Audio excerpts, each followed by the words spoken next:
Hello everyone, welcome to this video. My name is fortunately not Karen, and today I'm here to talk about It Ends With Us. Why?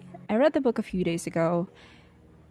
I'm trying to recover from the emotional damage, and I'm doing that by dumping this on you. No takebacks, no refunds. So, you might as well just grab a snack, take a seat, just enjoy the show.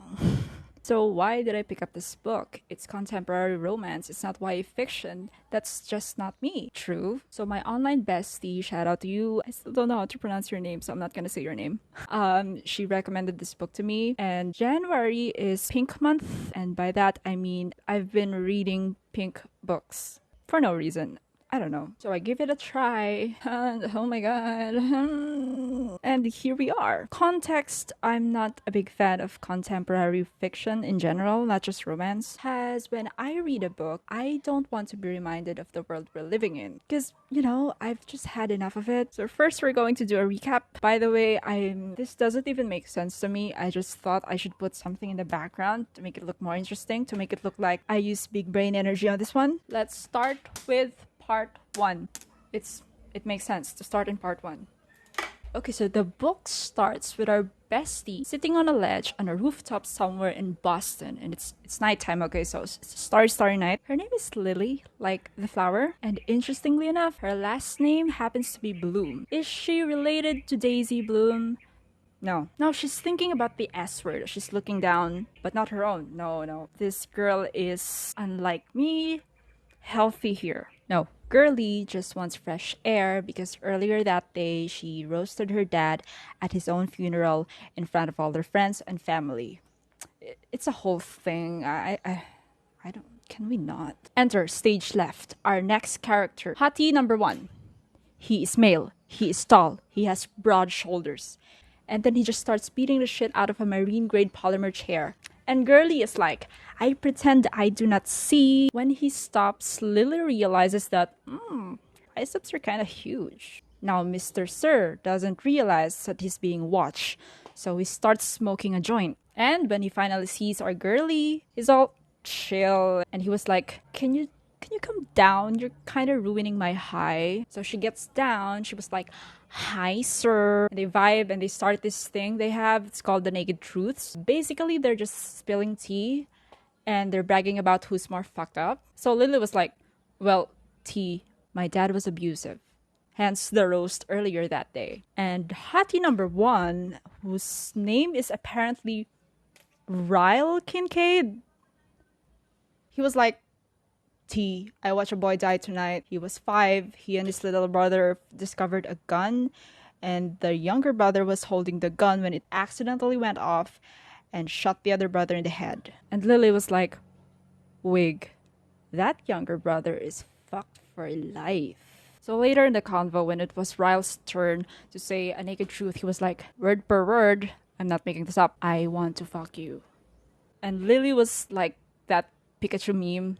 And Ryle was like, I'm serious. So Bessie was like, I'll pass. But T, first guy I slept with, was actually homeless. Rest of the convo was just Ryle saying he doesn't want to have kids, he doesn't want to get married, he just wants to be America's Next Top Model or best neurosurgeon or something. Basically, he wants to be a goat. He wants to be the goat. And Lily was like, I wish I were like you. I'm so tired of waiting for Mr. Right. And Ryle was like, well, you should try my method. What? One night stands. So they're 30 and flirty and thriving, right? And Ryle's touching her what part of the body? Her stomach or something. I don't know. I couldn't see. It was dark. He was feeling her skin. And then his phone rings up and it was like, hi, I'm not even on duty right now. Oh, by the way, this is an information I forgot to say earlier. Ryle is actually a doctor. He's a neurosurgeon. And so it's an emergency and he couldn't say no. And so he had to leave, blah, blah, blah. That's cockbook number 1. End of chapter 1. That was not as long as I thought it would be. So every other chapter of part 1, if I'm not mistaken, is about Lily's past with her parents and with the aforementioned homeless guy in the form of a diary / letters addressed to this person.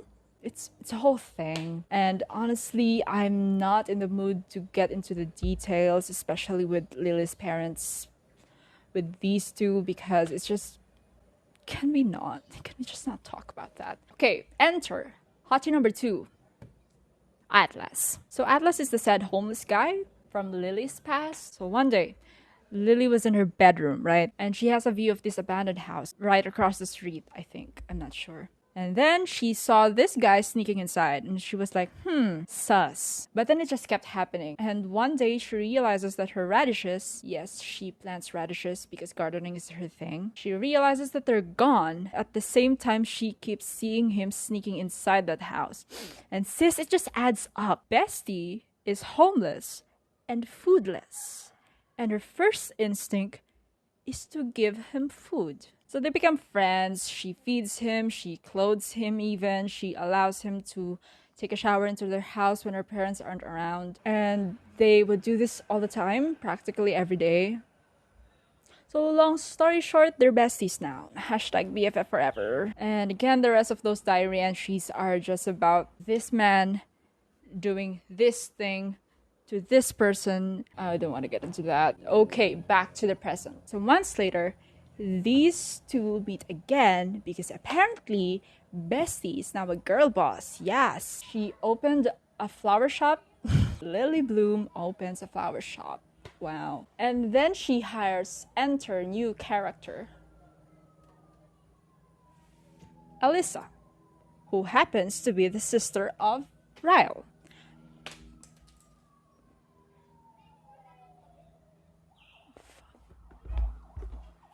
Okay, so this new character who Lily hires happens to be Ryle's sister, but she doesn't know that yet.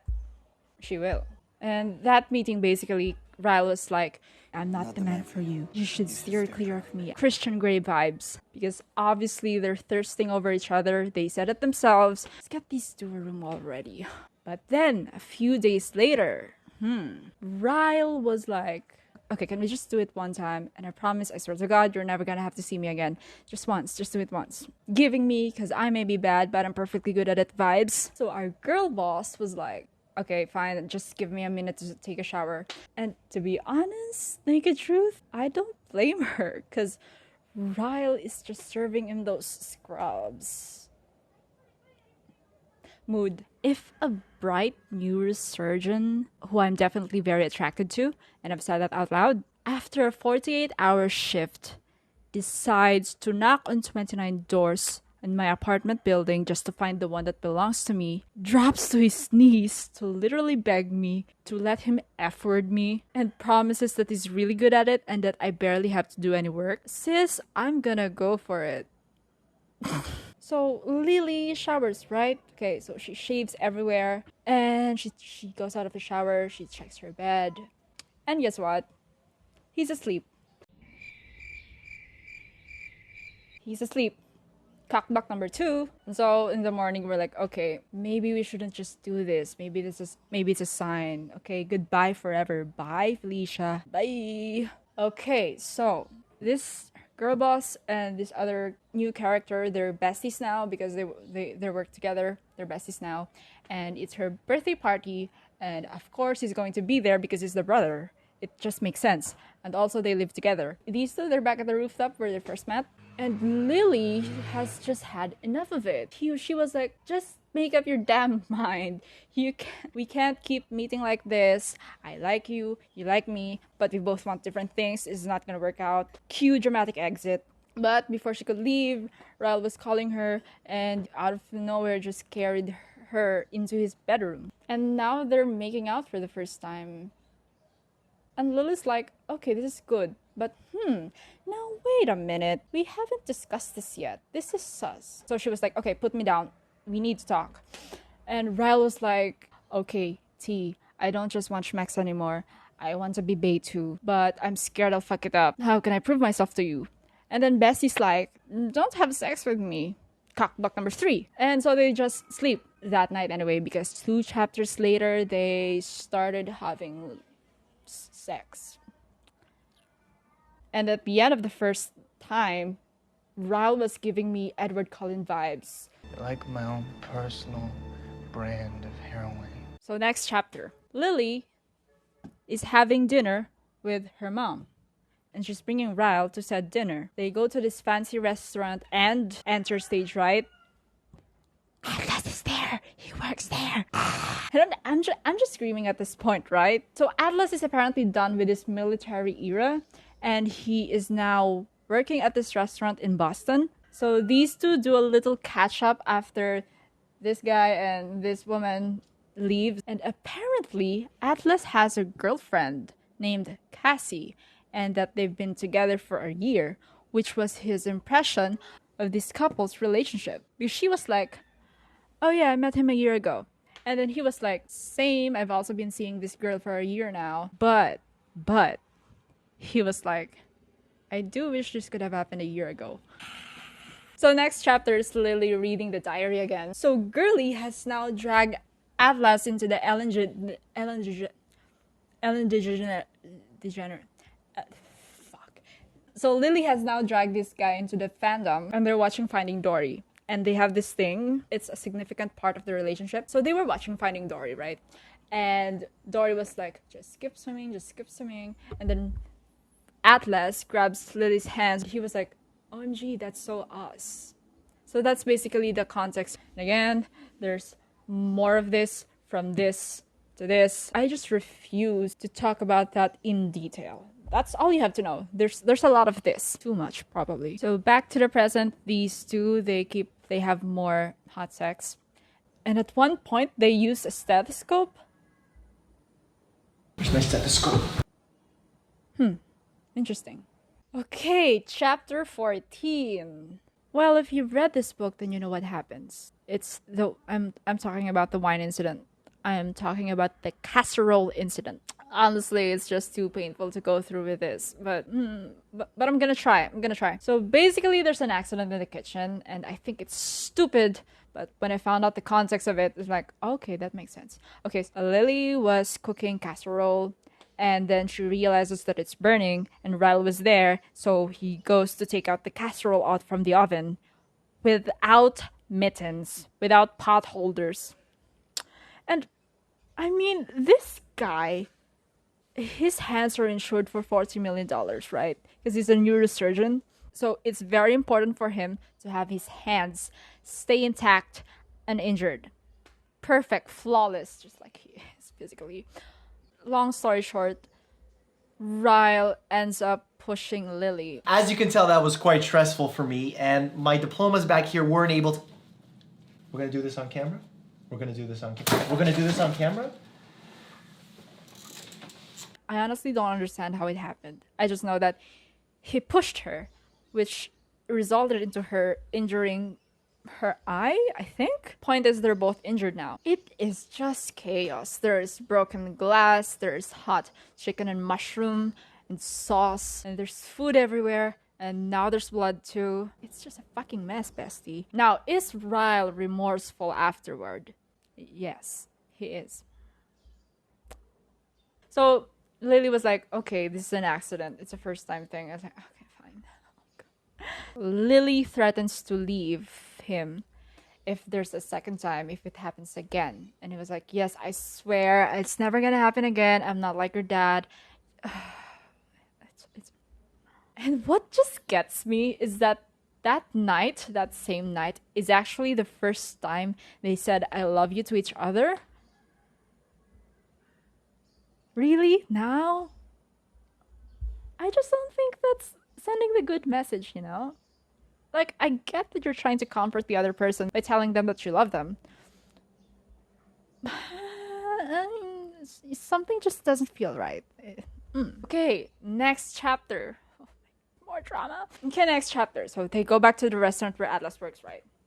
And Lily was saying, oh, can we please not? And they were like, no, it's fine. It's gonna be fine. Okay, I want to read this part in the book because it's just so well put, especially from that perspective. I'm just gonna read it. Atlas's eyes fall to the cut on my eye. The bandage wrapped around Ryle's hand. Back to my eye. Girl, I swear to God, that scene. Oh my God. So Lily goes to the bathroom, and out of the hallway, Atlas was there. And he was like, okay, what happened? And Lily was like, nothing. And Atlas was like, you're lying. And Lily was like, no, really, it's an accident. And he was like, lol, you sound like your mom. Leave him, Lily. Mom.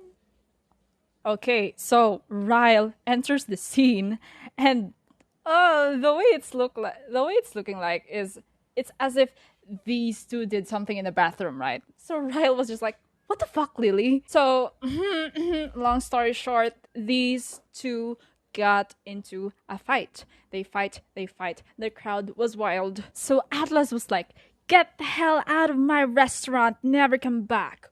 Wig. Because this is the reveal that apparently Atlas is now also a girl boss. He owns his own restaurant. Yes, he's not just a waiter there. He actually owns the place. So of course these two leave. They leave, and like Ryle was just so mad, right? And at this point, as a reader and as Lily herself, you'd be scared because you remember the last time he got mad. So it's just, oh my god, is something gonna go wrong? Fortunately, nothing went wrong this time. They just had a talk, and I honestly appreciate that how they handled that conversation. And he was like, "This is exactly why I don't have a girlfriend. I don't date." And she was like, "Then leave." Girl boss moment. And so they just talk about the whole Atlas thing, how they're not really in touch anymore, blah blah blah, all of this. And I actually appreciate how that conversation was handled, especially in comparison to the first time to the wine incident. Because I think it was just honest and it was mature. I live for that. Okay, so next day, Atlas visits Lily's flower shop and he gives her his number. But it's not like that. No, he's not hitting on her. It's just in case, because he knows that these two have this in the past, and Lily was there to see it, and he was also there to see it happen. And it's just he just had this gut instinct, you know. He was like, I know, I hope I'm wrong, but just in case, keep my number. And so she does. She keeps his number. She actually puts it inside her phone case, and this is important information because it's gonna come up later in the story. And that's the end of part 1. So now we're moving on to part 2. Spoiler alert, it just goes downhill from there. Well, to be fair, it goes downhill from chapter 14. But you get what I mean. You're not happy anymore. Your heart's broken by this point. Okay, so first chapter of part 2. Lily meets the parents, the Kincaids. They're irrelevant, so they don't deserve a paper here. And then they just go to Vegas to get married. And at this point, I'm just thinking, whoa, hold on a minute. Everything is just going too fast, right? Which I don't judge, because for some people, that's how the relationship works, and up to this point, it's still successful. So yeah, I don't judge. But given what happened earlier in the book, it's sus, you know. You just know that something bad's gonna happen later. On the way to Vegas, on the plane, they even had a talk about deal breakers, if he wants kids now, because she still does, separate bank accounts, veganism even, etc., etc. So okay, they get married. He's giving her hickeys. And then, not long ago, I just mentioned his visit to her shop for that purpose. And so this guy finds out the number of this guy inside her phone. Dials that number, he picks up, and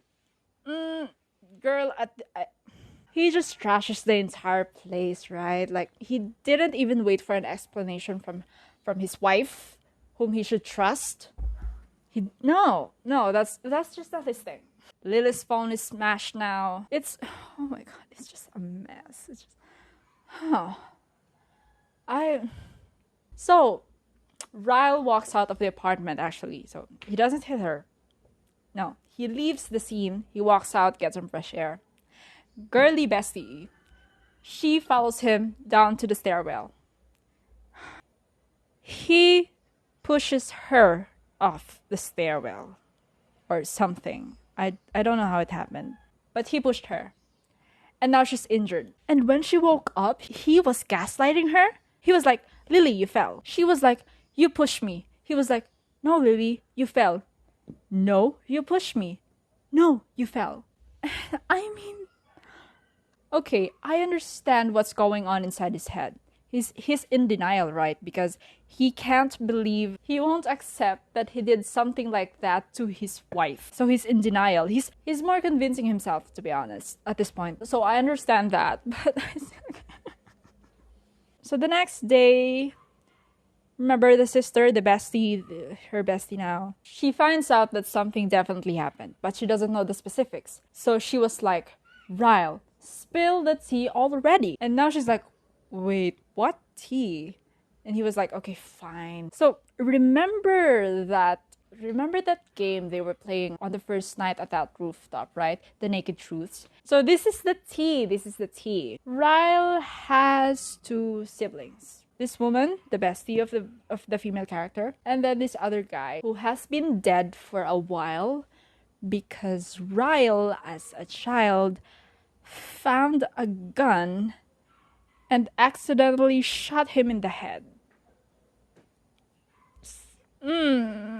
And it makes sense now because, first of all, he doesn't want to have kids because he doesn't want that kind of trauma put on them.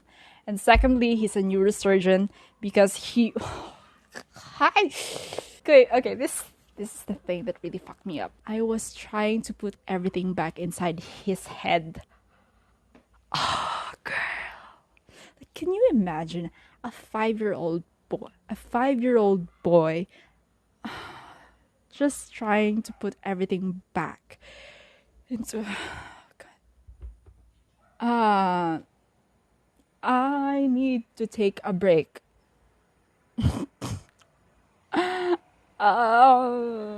However, good on him for acknowledging that that is not excuse, that his trauma, his past, is not an excuse for his... Oh, by the way, I forgot. I was gonna do this thing. But also, this was deal breaker material, right? Like, before you marry someone, you would think that something as big as that, something as significant as that, is something you discuss with the future spouse. But no, this didn't happen in the book. And Girly was just like, okay, this had to happen so I would know about his past. No, that's just not true. She is your wife. You could have just told her. God. Okay, so their resolution is the next time they fight, next time something like that happens, Ryle walks out. Ryle leaves the scene to get some fresh air or something. That doesn't seem sustainable. Yeah, well, so far it's working. Lily's thought process for this chapter, it was just so wrong. It was just so wrong. I just feel so sorry for her. Ultimately, the theme of this part is, Lily, help me help myself. And we're gonna see how that plays out. Okay, so I just hate this part. This is the worst. I don't even know how to begin to talk about this part. Okay, we're gonna skip to the significant incident. They move out of their old apartment and they move into the new one. So there's stuff everywhere, right? So there's a box of her stuff and he found it, and it's her diary entries and all of her stuff from the past. So he reads it, he reads the entire thing, and quote unquote, he blacks out. He blacks out because what he read pissed him off, even though it's in the past. I mean, if you read this book, you know what happens. Can we not talk about that? It's too much. It's too much. It's just too much. I can't. So I thought that my heart was already broken. At this point, it's shattered into pieces. I felt like I was Lily and I was experiencing everything, and it felt like it's happening to... It just felt so real. It felt like I was experiencing everything. And that's not fun. No. It was fun here. Not here. Fun here. Not here. Okay, so later that night, Ryle falls asleep. And so she sneaks out. And she has big brain energy. She calls him for backup. For help. And girl, he was just mad seeing her state. I mean, anyone would be mad, to be honest. But he was extra mad because Yeah, because he's him. So he's extra mad. So he takes her to the hospital because she really needed medical attention. It's that bad. It's just that bad. And in the hospital, they find out that Lily is pregnant with Ryle's baby. They're gonna have baby. They're gonna have a baby.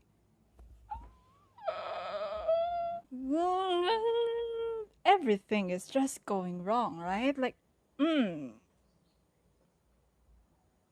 what the fuck is happening? Atlas takes her to his own house, safe house. So she can rest, she can recover, she can think about everything. Thankfully, at this point, Ryle was going to England for something medical training or something. He was going there. And he's going to be gone for 3 months. So he leaves the country, goes to England. He doesn't know he's going to be a dad. So a few days later, he takes her back to their apartment because it's safe now. And he confessed that there is actually no Cassie. There never has been a Cassie. It's something you say to your ex. Something you say to your ex when you meet them. So you feel like you didn't lose. It's a thing that people do in real life. So there was never a Cassie. He's been single this whole time. And he confesses that he cannot be casual with her because he has feelings for her. But he acknowledges that she's still married. She's going through a lot right now. So he's gonna leave her alone. And you know what? Good for him. I wish people were more like that in real life. And he goes, oh, this is a fan favorite quote. I keep seeing this quote everywhere. I'm just gonna read it. I can't memorize it. He goes, in the future, if by some miracle you ever find yourself in the position to fall in love again, fall in love with me. Girly, suck that up. I love that for him. I just love this guy. Okay, so Lily's belly is growing and she can't hide her pregnancy anymore. So she tells her bestie about everything, including every single thing And now here's something Alyssa said that really stuck with me. She says, and I quote, "As his sister, I wish more than anything that you could find a way to forgive him. But as your best friend, I have to tell you that if you take him back, I will never speak to you again." Amen. Yes. After that talk, Ryle unexpectedly comes home earlier. He's in their apartment, so that's bad. But it's okay because Alyssa's husband, this guy that I have never talked about until now, Marshall, is actually the husband of Alyssa and also happens to be the best friend of Ryle. He was there in their apartment, so he was like, no, he's not here for me. He's here for you. In case I do anything, he's gonna be there. So she was like, okay. He learns about the pregnancy because it's at this point, it's just visible, right? Like, there's no way you can hide that. So he finds out about the pregnancy and they talk things and they have another fight. She was just being spiteful. But I mean, I get it. He hurt you. You feel like if you hurt him back, you're gonna feel better. But she says, no, it actually doesn't make me feel better. I just feel mean. Honestly, I love that that's in the book. Okay, this is also a difficult part. Now, Lily has to tell her mom about everything, including this. And this is difficult for her because in her diary entries, she was like, why can't just my mom leave my dad? We'd be so much better off. But now, bestie, she's now in the same shoes as her mom when her dad was alive. So she sees things very different now. It's not black and white anymore. It's complicated. And she was like, I'm so sorry for the things I said before. And Mama Bloom was like, I love this for her. She was like, if Ryle truly loves you, he wouldn't allow you to take him back. Amen. We're almost done with the recap, I think. Oh my god, this book is exhausting. So during the rest of her pregnancy, Lily allows Ryle to be an active participant. Ryle, at this point, actually loves children now. He was actually like, okay, I was at England. I was actually going to leave you. I was actually going to let you go because this isn't just working, right? But now that you're pregnant, I can't do that. I can't leave you. We're not gonna have a kid. So yeah, that makes you think. Just let that sink in for a moment. So Lily was saying that it's not right for me to make a decision about our marriage right now as long as I'm pregnant because of all of the hormones and stuff. And yeah, I get that. I suppose it makes sense because now she's not just thinking about herself, she's also thinking about the baby, the unborn child. Sis, I'm exhausted. Okay, so the baby comes, right? She just gave birth. So they named the child Emerson. The child is a girl. They name her after the dead brother. And the middle name is Dory. So the child's name is Emerson Dory Kincaid. You know, I feel so sorry for that child. Okay, not me bullying an unborn child in a fictional world. So the baby comes. He was crying. And Lily was looking at Ryle holding their baby, their crying baby, right? She just gave birth. And now technically she can decide about their marriage. And she was like, Ryle, I want a divorce. I want a divorce. Oh, God. Oh, my goodness, girl. The timing of everything. Woo. This scene, the scene where she gave birth, where they're holding their baby, it's, oh God. Your heart's already broken. Now it's just shattered into tiny pieces.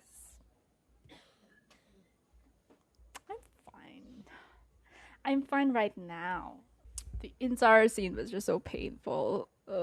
Don't get me wrong. I love that ending. I love that for them. I think that was the perfect way to end things. Doesn't mean it doesn't hurt. It still hurts. Everyone was crying in that scene, including me, including this girl. Everyone was, Okay. Epilogue. We're at the epilogue now. Finally.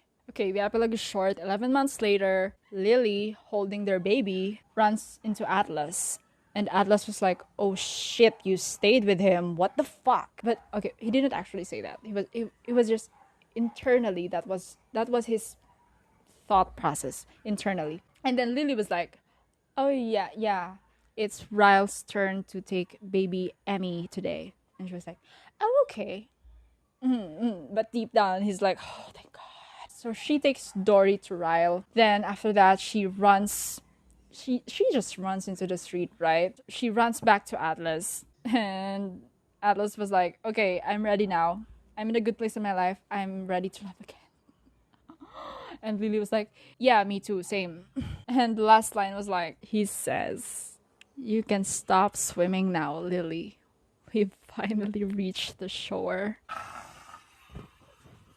But if I'm being honest with you, this is the part, NFTA, this is actually the part where I cried the most. Yeah, I don't think that's weird. It makes sense. If you've read this part, and if you haven't, you should go to jail. If you've read the entire book and you haven't read this part, you should go to jail. So the author, Colleen Hoover, talks about her own experience with domestic abuse because she knew that her parents' marriage was an abusive one. And she actually based the character of Lily from her mom and the character of Ryle from her dad. It's a whole thing. Oh my God. I just remember crying at this part. I couldn't read because my eyes were it's a lot. It's just a lot. Okay, we're done with the recap, I guess, I suppose. And my phone is at 6%, so I'm gonna take a break. I'm just gonna be back shortly.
hi again, we're in bed now.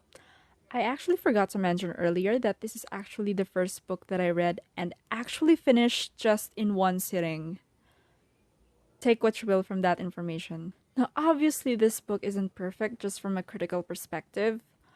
I'm not a fan of the prose. I don't think it was anything special, but I don't think it matters because of the genre. Now, let's talk about Devin. Why was he there? What was the point of Devin? He had one job.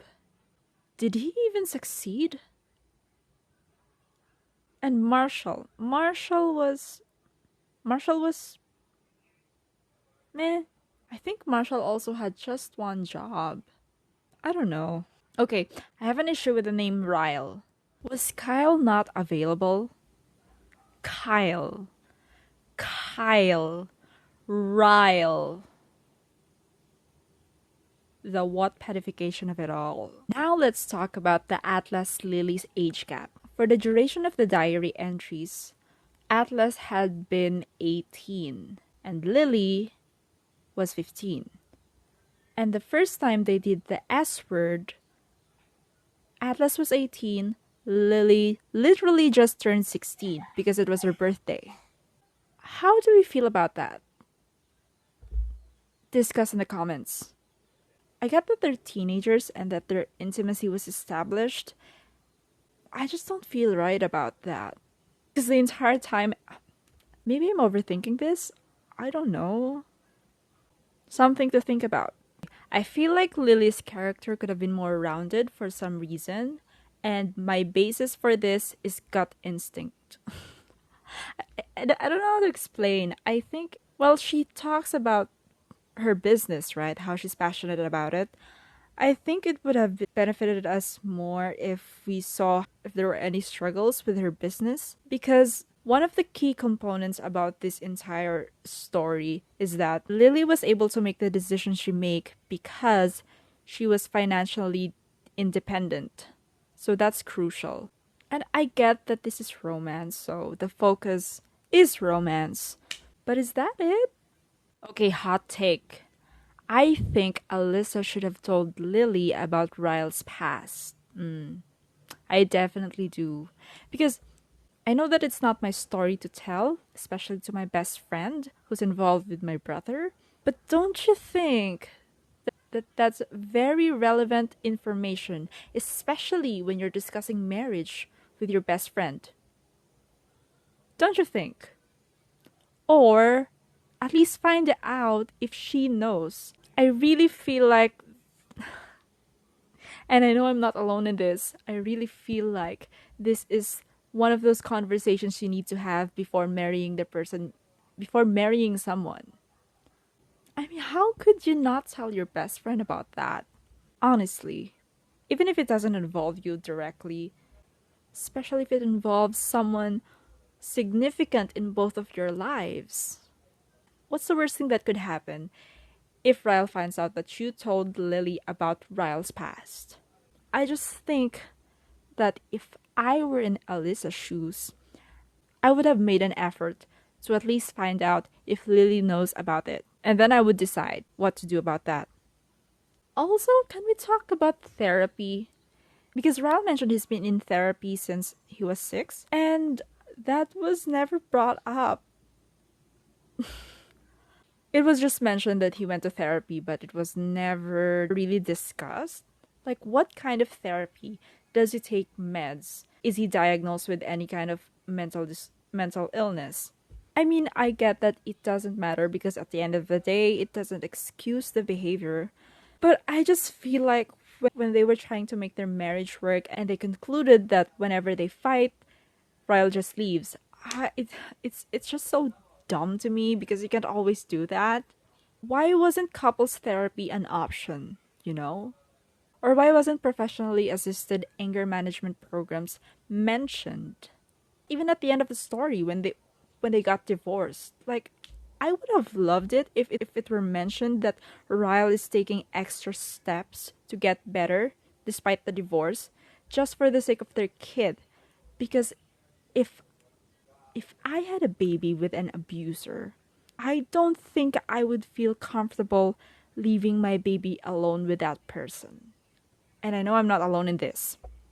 Even if you say that the abuse only happens to the significant other of the abuser and doesn't extend to the children or to other people, I'm not taking any chances.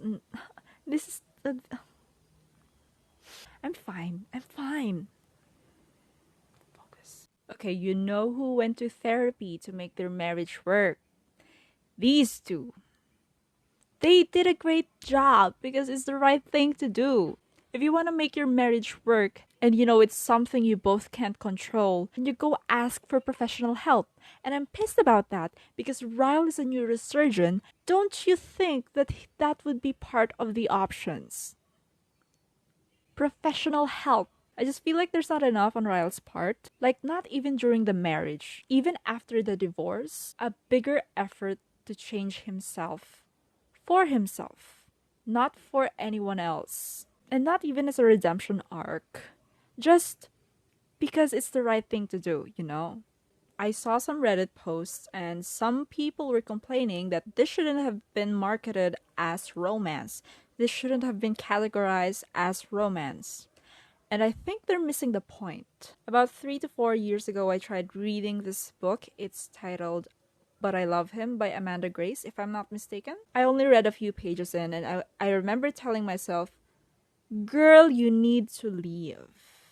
I had almost zero sympathy for the main character, whose POV it was, and it's because of how the book opened. If I remember correctly, I think it started with the ending. I mean, the opening scene was an aftermath of an incident or something. It was chaos, there was blood, she couldn't move her wrist because it was broken. You just know it's already wrong in all ways. Now, the genius with It Ends With Us is that you don't actually see it coming. Or if you did, you... What the fuck was that? And even if you did, you went through the process of falling in love with the abuser. Or at least witnessing the main character fall in love with the abuser. Okay, we already know that abuse is bad, right? Duh, that's common sense. That's already a given. The point of this book is to show us that despite knowing that abuse is bad, it's still difficult for the victims of abuse to leave the situation or the abuser. And it's because of that love that they have for them that makes it difficult to walk away. They have an attachment, they had a bond, they formed a bond. And in order for the abuse to go away, they're going to have to sever that connection with them, which is a very difficult thing to do. We can't deny that there's no love between the abused and the abuser. This book made us understand why the victims stay, why they choose to stay. And there are very many reasons for that. It's all nuanced. It's not black and white. And that's the point, right? They start making excuses for the abuser. They believe that they can change. They try to make it work. And for what? All because they love the abuser. The victims love the abuser, and they have hope that they can change, or that they're going to change. And that's the point. There is romance. We can't deny that there's no romance, because the romance is the enemy itself, you know? Because without the romance, it would be so easy to leave, to walk away if you don't care. I mean, why would you stay for someone you don't feel that connection with? Why would you let someone you don't even love do that to you? But again, because you love the person, you hope for the best. You cling to this idea of them that you have, of this possible future where everything works out. And so you stay. Also, this book shows us the boiling frog syndrome. If you're not familiar, it's basically about a frog slowly being boiled alive. Because at first, it's just a warm bath, right? It's warm, it's lukewarm, it's something you can bear. And then as the temperature rises, you start to adjust to that heat until it's too late for you to get out because now you're boiling alive. That's the same thing that happens with abusers, is that they think they can handle it. They think they know where to draw the line. We can't just pretend that this isn't romance, because the romance in this book is its own worst enemy. Without the romance, she would have just walked away easily, right? It would have been over by chapter 14, 15, I think. But no, because there is romance, she stayed. She stayed for the romance. And that's the point of this book. Did this book romanticize abuse? No, it didn't. If you've watched this video of mine, you would know that in order to avoid romanticizing anything, you need to show the consequences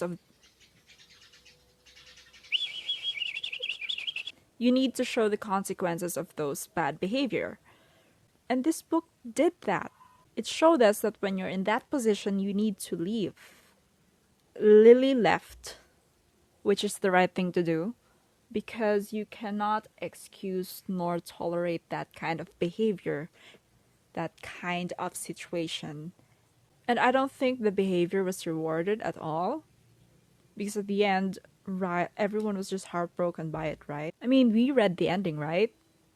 It was happy, but also in another kind of happy. We saw how devastating the abuse was to everyone around it. We saw that it's not something that should be allowed to continue. And we saw that there's a way to getting around it.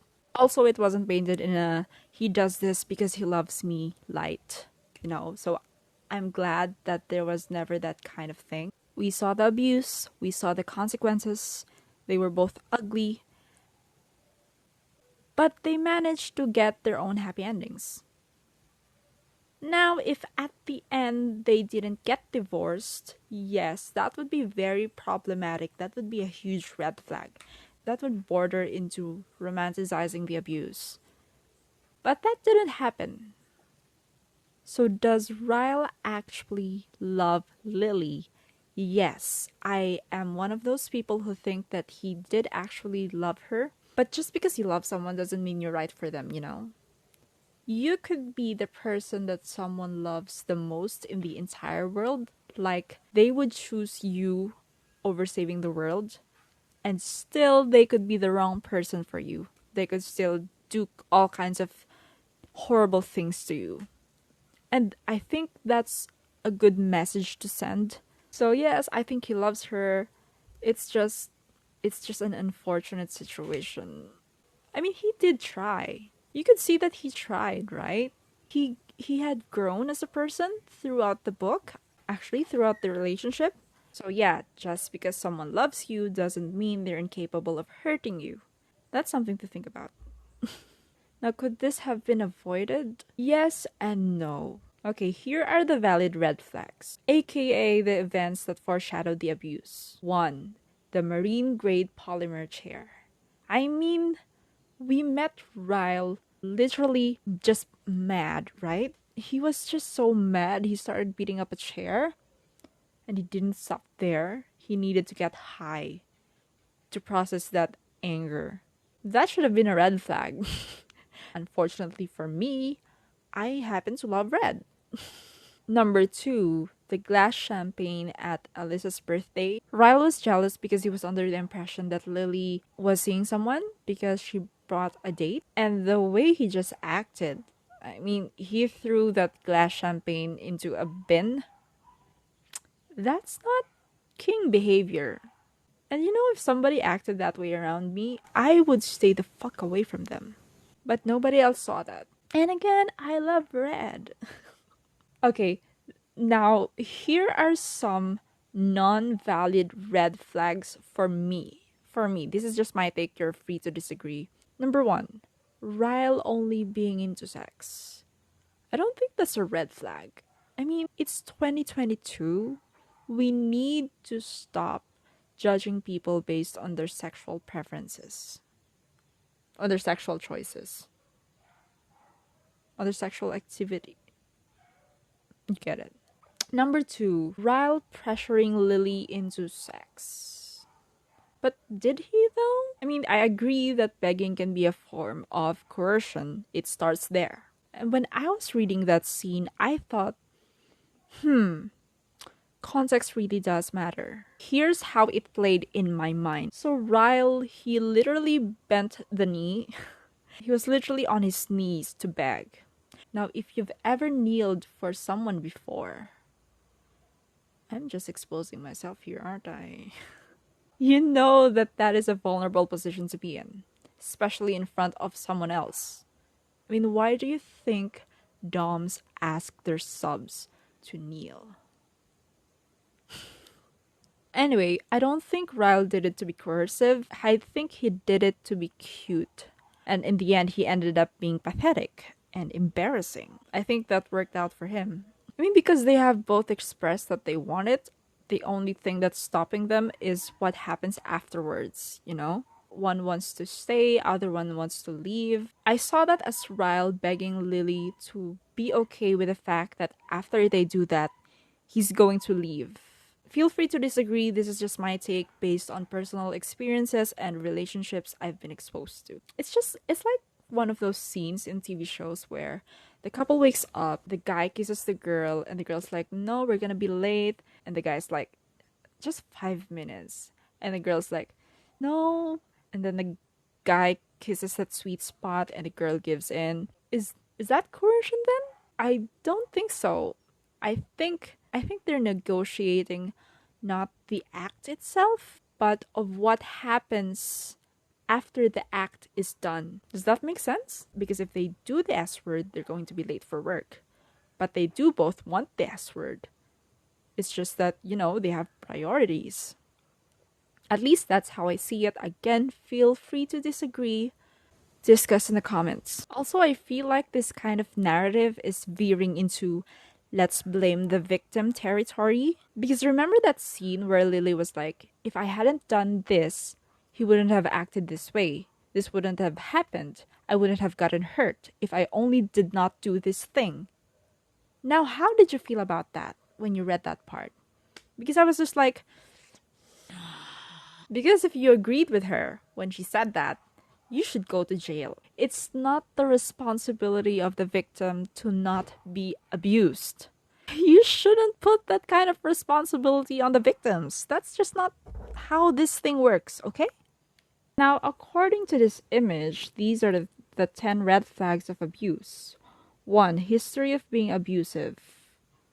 I mean, yeah, that's a big red flag. That was in the first scene.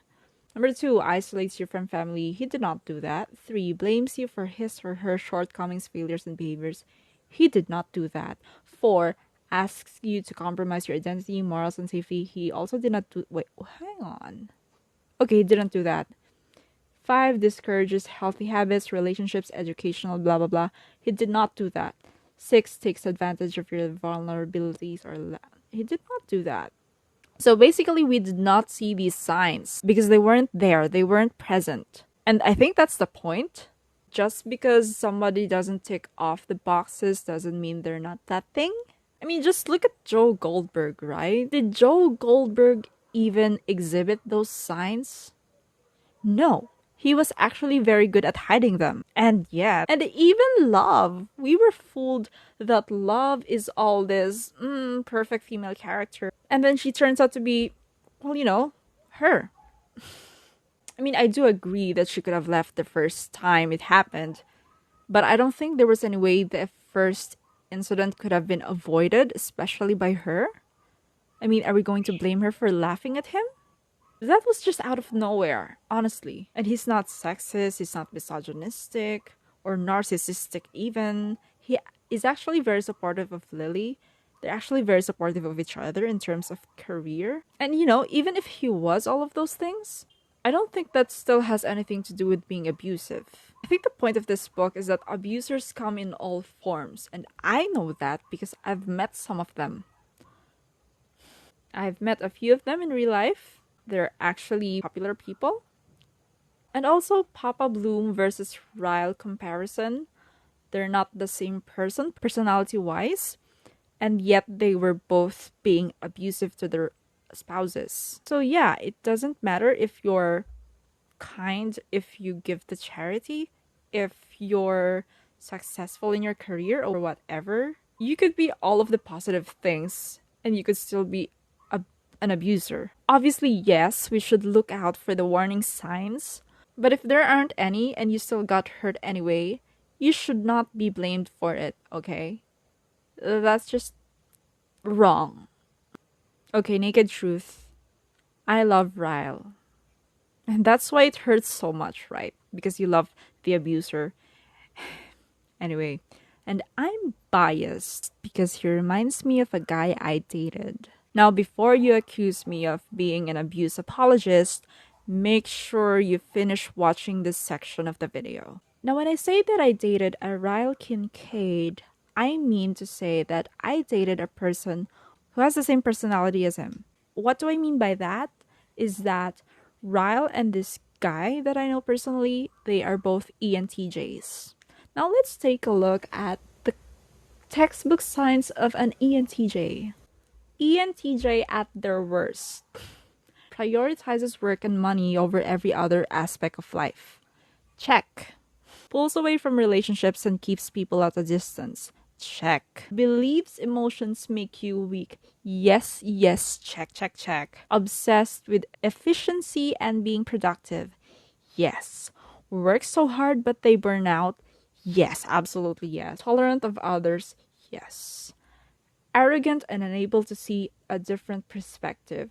Yes. Now, okay, I make it sound so bad, but this is actually them at their worst.